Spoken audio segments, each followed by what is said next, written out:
ജീവിത സാഹചര്യങ്ങളിൽ തളർന്നു പോകുന്ന സമയങ്ങളിൽ നമ്മളൊക്കെ ചിന്തിക്കുന്നൊരു കാര്യമാണ്, എൻ്റെ സമയം കഴിഞ്ഞോ, ഇനി ഞാൻ ജീവിക്കുന്നത് കൊണ്ട് അർത്ഥമുണ്ടോ, എനിക്ക് എന്തെങ്കിലും ചെയ്യാനുള്ള കഴിവുണ്ടോ എന്ന്.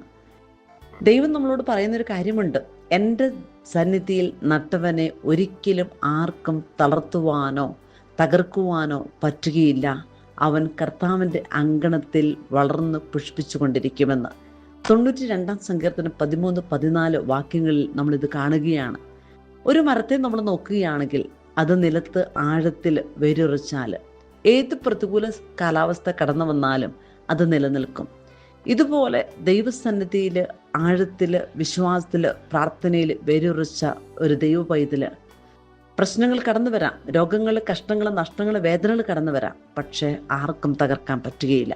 ഇന്ന് ദൈവം നമ്മളോട് ചോദിക്കുകയാണ്, നീ എവിടെയാണ് നട്ടിരിക്കുന്നത്? ലോകത്തിലാണോ അതോ ദൈവസന്നിധിയിലാണോ? ദൈവത്തോടൊപ്പം നിൽക്കുന്നവർക്ക് പ്രായമോ പരാജയമോ വേദനകളോ ഒന്നും തടസ്സമാവുകയില്ല. അത് ഇന്നും അന്നും ഫലം പുറപ്പെടുവിച്ചുകൊണ്ടിരിക്കും.